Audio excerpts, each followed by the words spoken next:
Mesdames et messieurs, bonsoir et merci d'avoir choisi Canal 3 Bénin pour vous informer. Au sommaire de ce journal, signature conjointe de plusieurs structures européennes ce lundi pour le financement des projets de développement en Afrique. Cet accord va permettre la mise en œuvre de plusieurs projets dans différents secteurs, à savoir la formation professionnelle, la technologie et l'agriculture. Il s'agit entre autres de l'Agence de développement belge et l'Agence française de développement. De son côté, l'ONG Changement Social Bénin outille les partis politiques en lice pour les prochaines élections législatives. Organisées ce mardi 15 novembre 2022 dans la commune d'Abomey-Calavi, la formation est axée sur le monitoring du processus électoral au Bénin.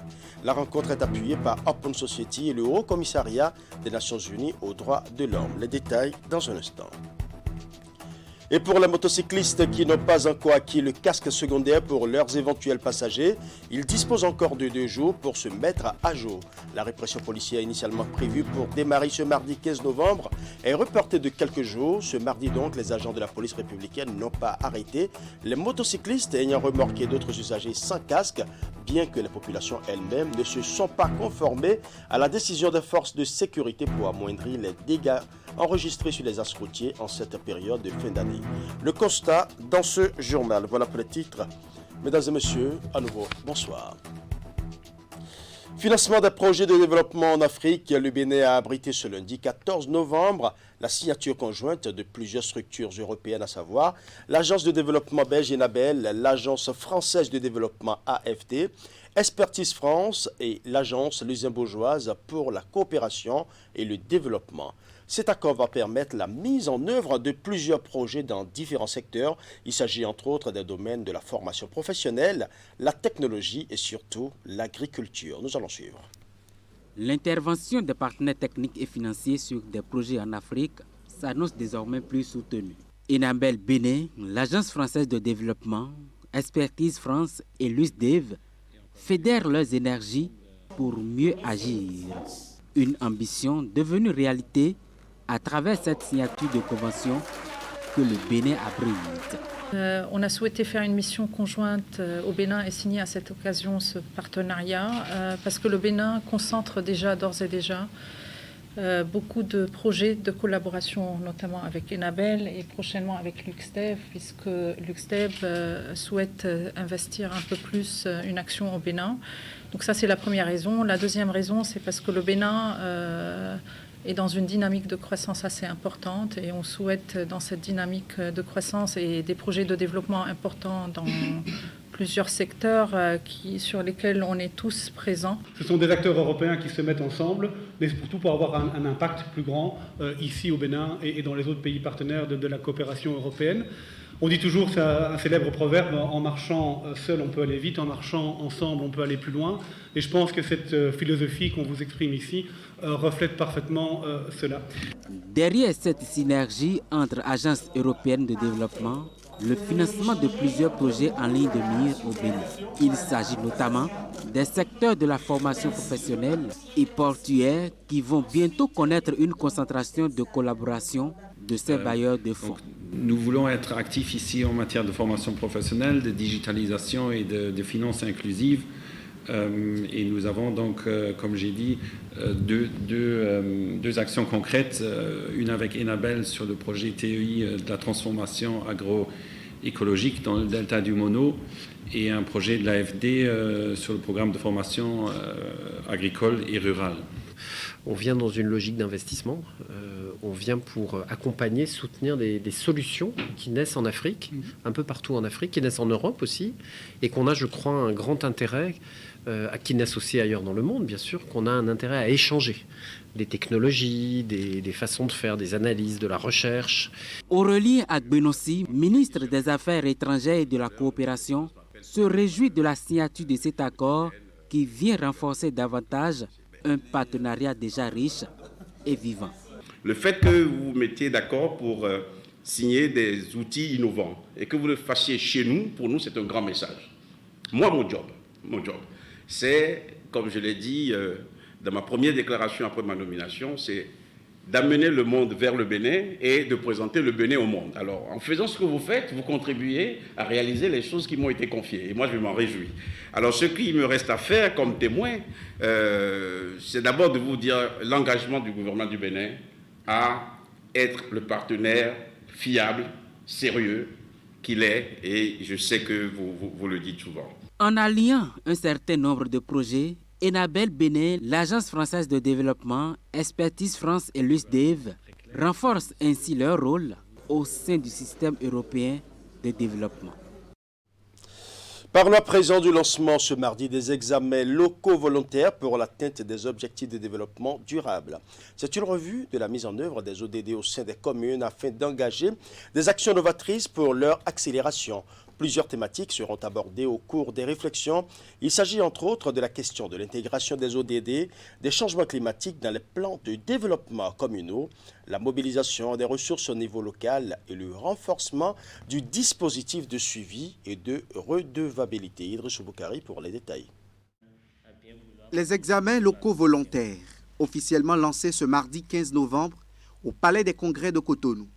Le Bénin a déjà réalisé 3 examens nationaux volontaires en 2017, 2018 et 2019 qui ont été présentés au Forum politique de haut niveau sur le développement durable au siège des Nations Unies. En complément donc aux efforts consentis, le Bénin, tout comme les autres États, a été encouragé à mener les examens au niveau des communes et des municipalités. Une initiative qui réjouit et renforce l'Association nationale des communes du Bénin. Je me réjouis du fait que certaines communes aient choisi d'y adhérer. Le principal défi pour nous est d'associer, pour notre plus grand bonheur, les communes restantes à l'intégration de cette noble cause. Les examens locaux volontaires dans les communes sélectionnées serviront d'échantillon pour faire le point sur les progrès réalisés. Elles permettront ainsi de mettre en lumière les défis et d'identifier les actions les plus porteuses pour, comme je disais tout à l'heure, secourir les ODD et faire bouger les lignes pour les populations à la base. L'engagement constant du gouvernement béninois dans la mise en œuvre et le suivi de l'agenda 2030 des ODD a été donc salué par les partenaires techniques et financiers. Le Bénin engage le processus des examens locaux volontaires dans un contexte marqué par la mise en œuvre de la réforme du secteur de la décentralisation pour améliorer la gouvernance locale. Ces examens constituent un creuset pour faciliter les échanges d'expériences entre les acteurs locaux. Ils sont volontaires et témoignent de l'engagement des communes à mobiliser leurs efforts pour atteindre les ODD. Ils génèrent un processus de réflexion et de consultation au niveau communal qui permet de mieux comprendre les progrès, les faiblesses et les défis. Les examens locaux volontaires sont essentiels et constituent un catalyseur de changement, de politiques transformatrices, d'une meilleure coopération entre les parties prenantes et d'une gouvernance multiniveau mieux adaptée, ainsi que renforcement de la transparence et de la responsabilité de l'action publique. Ces examens volontaires permettront de révéler les actions du gouvernement dans le cadre de l'amélioration du bien-être des populations. Les citoyens auront donc l'opportunité d'exprimer leurs besoins à leurs gouvernants à la base, qui, à leur tour, pourront les matérialiser à la faveur de l'élaboration des politiques locales. Le Parlement béninois va très bientôt procéder au vote du budget de l'État exercice 2023 et c'est justement en prélude à l'étude et à l'adoption du projet de loi de finances que l'Association nationale des communes du Bénin a été écoutée vendredi dernier par la Commission des lois de la représentation nationale. Retour sur les temps forts dans ce reportage. L'Association nationale des communes du Bénin était face à la Commission des lois de l'Assemblée nationale. À la tête de la délégation, le maire de Porto Novo, Charlemagne Nyakoti, qui a été le porte-voix de l'ANCB. Des échanges, il ressort que plusieurs observations ont été faites. Nous avons fait le constat que les transferts des ressources qui sont destinés aux communes ne se font pas pour la plupart dans les délais réglementaires, ce qui retarde les projets d'investissement que nous avons. Et donc, on est en train de souhaiter que vraiment diligence soit faite pour que les transferts se fassent dans les délais. Autre chose aussi, il y a eu la réforme de la taxe foncière qui est ramenée à 1% qui a véritablement impacté, je dirais un peu négativement, la mobilisation des ressources au niveau des communes. Aujourd'hui, on paye 1% par rapport à la valeur vénale au regard des exigences qui désormais sont les nôtres au niveau des communes. Nous sommes en train de faire le plaidoyer que cela soit revu à un taux de 2%. Et de même qu'au niveau des imprimés de conventions et consorts, qu'on nous aide à harmoniser cela. Outre les doléances, la NCB a noté après analyse des finances locales 2023 que l'État va transférer un montant de 710 millions de francs CFA aux communes. L'année écoulée, le montant du transfert était de l'ordre de 550 millions, soit une augmentation de 28,4%. Aussi, la délégation a-t-elle saisi l'occasion pour solliciter le ministère de l'Économie et des Finances. Il y a un point important que nous sommes en train de négocier et notre souhait, c'est que le ministère de l'Économie et des Finances en tienne compte. C'est par rapport, disons, au service des impôts. Vous savez, dans le cadre des recouvrements de taxes et consorts, il y a souvent une entente qui s'établit entre les mairies et le service des impôts et on est obligé de retrocéder une partie des ressources mobilisées. Cela affecte négativement les performances au niveau des communes. Donc nous sommes en train de faire le plaidoyer en demandant au ministère des Finances de bien vouloir doter les services de la DGI pour mieux faire leur travail, ce qui soulagerait davantage les communes. L'Association nationale des communes du Bénin souhaite voir le Parlement prendre en compte ces observations à travers des amendements. Ceci avant l'adoption du projet de loi de finances. Et pendant ce temps, l'ONG Changement Social Bénin forme les partis politiques en lice pour les élections législatives de 2023. Organisée ce mardi 15 novembre dans la commune d'Abomey-Calavi, la formation est axée sur le monitoring du processus électoral en République du Bénin. La rencontre est appuyée par Open Society et le Haut-Commissariat des Nations Unies aux droits de l'homme. Nous allons suivre. Des représentants de 7 partis politiques retenus à l'issue de l'étude des dossiers de candidature pour les législatives de 2023 au Bénin à l'école du monitoring du processus électoral. Cette mission que s'est donnée l'ONG Changement Social Bénin vise à garantir le bon déroulement du scrutin et le respect des droits de l'homme en la matière. Les dernières réformes politiques telles qu'expliquées par leurs géniteurs ont vocation à renforcer l'efficacité des partis politiques à la construction d'une nation où la loi, dans sa formulation et son application par les institutions, devrait faire oublier tout sentiment d'appartenance ethnique ou régionale, toute chose structurante de crise politique sans issue favorable à la paix, comme nous en avons connu en 2019 avec d'énormes frustrations légitimes ou non pour certains Béninois. Les extraits susmentionnés de la lecture en ce qui concerne notre République commandent d'action en la citoyenneté qui porte chacun de nous ici présents et à tout militant politique ou social désireux de contribuer au renforcement de l'état de droit et de la démocratie. Cette séance de renforcement de capacité dédiée à ces partis politiques se déroule autour de 4 modules de formation, à savoir le contentieux des candidatures, le contentieux de la campagne électorale, le déroulement du scrutin à la compilation des résultats à l'arrondissement, quel rôle pour les candidats et partis, et le contentieux des résultats. Ces différents thèmes sont développés par des juristes et experts de la question pour mieux édifier les participants. C'est une très belle initiative puisque les partis ont besoin d'être renforcés. Et donc, toute initiative allant dans ce cadre, nous ne pouvons qu'apprécier. La communication nous a parlé des contentieux de la candidature.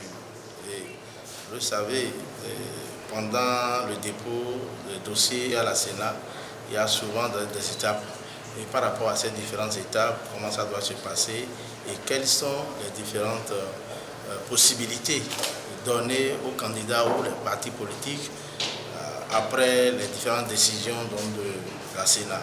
Dans le cadre avec l'actualité du moment, ça aurait été venu plutôt que tout ce qui serait relatif au contentieux avant le dépôt de la liste serait pris en compte, mais il n'est pas tas de bien faire. Cette formation des partis politiques émane du projet Monitoring droits des humains des législatives de 2023 qui a pour initiateur Changement social Bénin. La rencontre est soutenue par Open Society et le Haut Commissariat des Nations Unies aux droits de l'homme.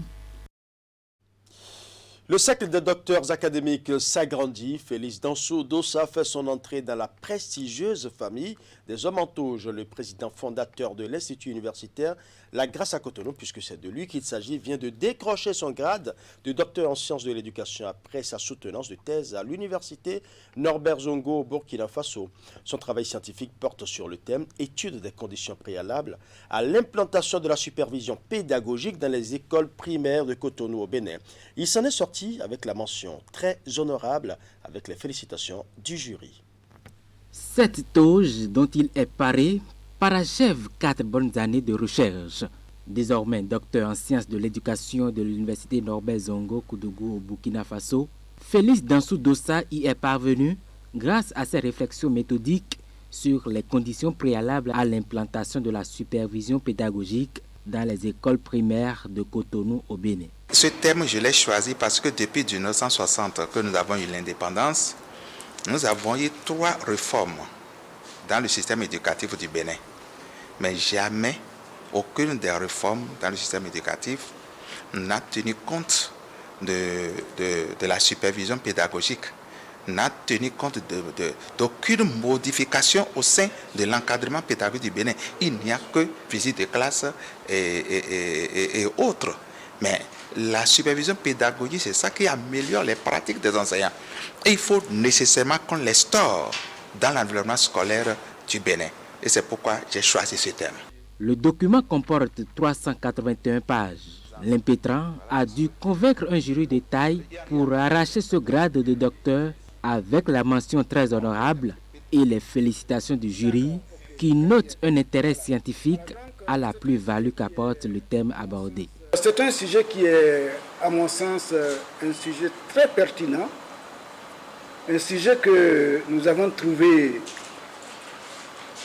opérationnel, capable de faire bouger les lignes au sein de nos structures d'enseignement. La relation entre superviseurs et supervisés, la relation entre inspecteurs, encadrement et l'encadré, que sont les enseignants. On peut dire aujourd'hui que le sujet que vous abordez, c'est un sujet qui est presque, qui a même la même densité, pour ne pas dire la même, j'allais dire, il y a une certaine sensibilité que nous avons dans notre pays lorsque on aborde la question de l'encadrement et de la supervision au sein donc du système éducatif. Il y a au moins 401 titres qu'il a cités. C'est beaucoup. Ce qui veut dire que c'est une thèse très documentée. Ça prouve que l'auteur a beaucoup travaillé, a beaucoup cherché. Donc oui, effectivement, il a fait le tour de la question par rapport à la supervision et il a fait un travail très fouillé. C'est pourquoi nous en sommes très satisfaits. Félix Dansou Dossa est le président fondateur de l'Institut universitaire La Grâce au Bénin. Ce grade ne lui fait donc que gravir de nouveaux échelons significatifs dans sa carrière.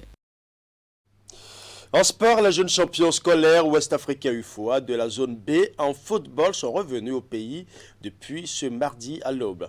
Les jeunes filles du CEG Kobli et les jeunes garçons du CEG Saint-Rita ont remporté la compétition sous-régionale le week-end écoulé en Côte d'Ivoire. C'est un accueil à la taille de leur victoire que les autorités en charge des sports au Bénin leur ont réservé à l'aéroport Cardinal Bernardin Ganti de Cotonou. C'est un reportage signé William Cliquant. C'est pas pour moi, hein, c'est vous qui les avez gagnés. Le mérite vous revient et je suis venu vous dire félicitations. Merci. Accueil de héros nationaux à ces Amazones et Bioguerra des temps modernes, comme le ministre des Sports les a appelés.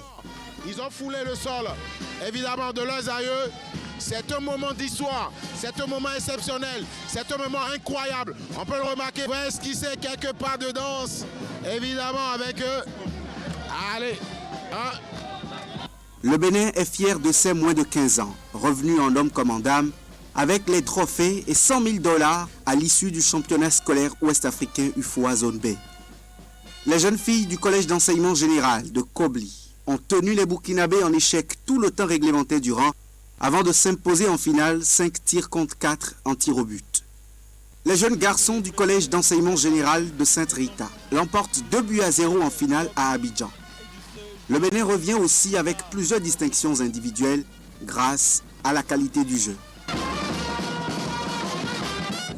On a travaillé ensemble pendant les mois, c'est pour cela que on a bien joué nos matchs.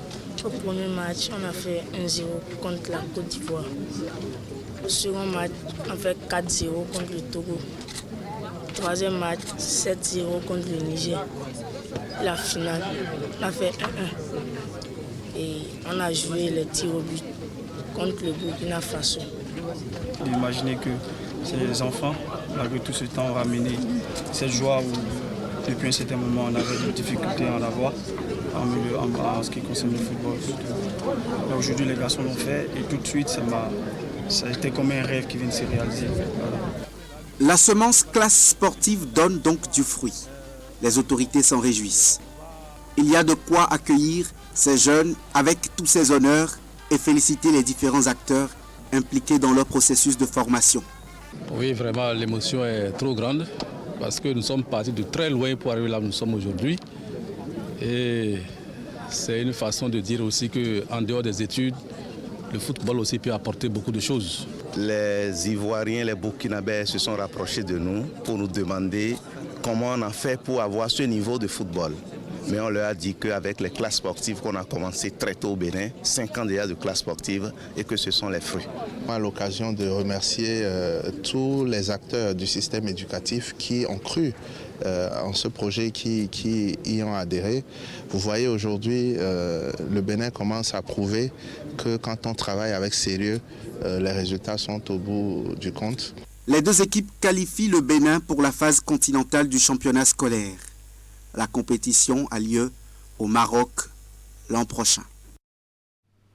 Je l'annonçais en début d'édition, initialement prévu pour démarrer ce mardi 15 novembre, la répression policière contre les usagers à moto sans casque est reportée de quelques jours. Sur les grands axes routiers ce matin, les agents de la police républicaine n'ont pas arrêté les motocyclistes ayant remorqué d'autres usagers sans casque.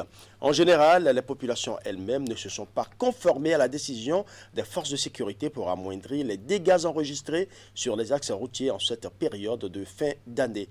Une de nos équipes de reportage est allée constater l'ambiance qui a prévalu sur le terrain ce mardi. Nous allons suivre.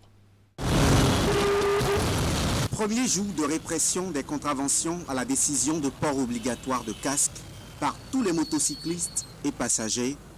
Voici le constat au carrefour Arconville, au cœur d'Abomey-Calavi.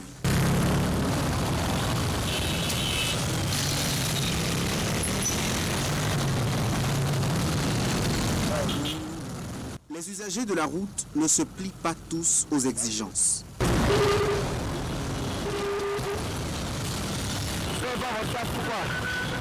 Malgré le niveau élevé de risque encouru, plusieurs motocyclistes remorqués s'engagent sur les axes routiers sans mettre leur casque. Non, je n'ai pas appris ça. Vous suivez la radio, la télé? Non. Je suis la télé, mais je n'ai pas appris ça. Ils sont informés pour la plupart du démarrage de la répression, mais avancent des difficultés de divers ordres, dont le manque de moyens pour se procurer un casque. Je n'ai pas l'argent maintenant pour payer casque pour mon apprenti. Parce que même le travail, ça ne va pas même. Les clients n'aiment pas nos seconds casques. Ils les jugent d'usage commun. Je fais souvent la destination Cotonou, mais par peur d'être arrêté, je n'y suis pas allé aujourd'hui.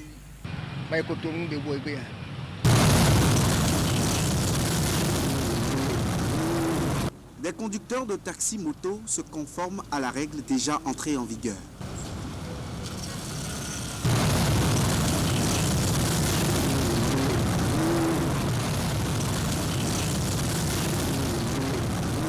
C'est très bon, c'est une bonne initiative pour toute la population. Et j'aimerais bien dire à tout le monde de le faire. J'ai quitté la maison ce matin, je suis venu au bord du pavé prendre le ZEM. Mais à ma surprise, il m'a remis un second casque qu'il avait sur lui. Donc, je ne savais même pas que la répression pour le non-port des masques a commencé. Donc c'est lui qui m'a remis le casque. J'ai finalement compris que vraiment la note est prise en compte. Je crains de tomber sous le coup de la loi, donc je me plie. Aucun de mes clients n'a encore refusé mon casque pour passager. À Cotonou aussi, ils prévoient un second casque pour leurs passagers.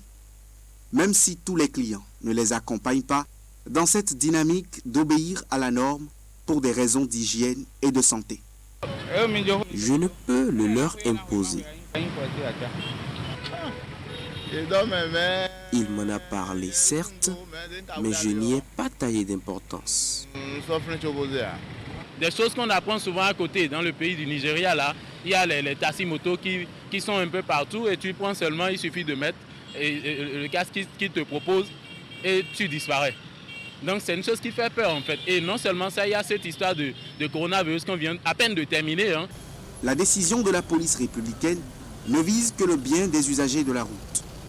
Résorber l'épineux problème des accidents de circulation, souvent en hausse en période de fin d'année.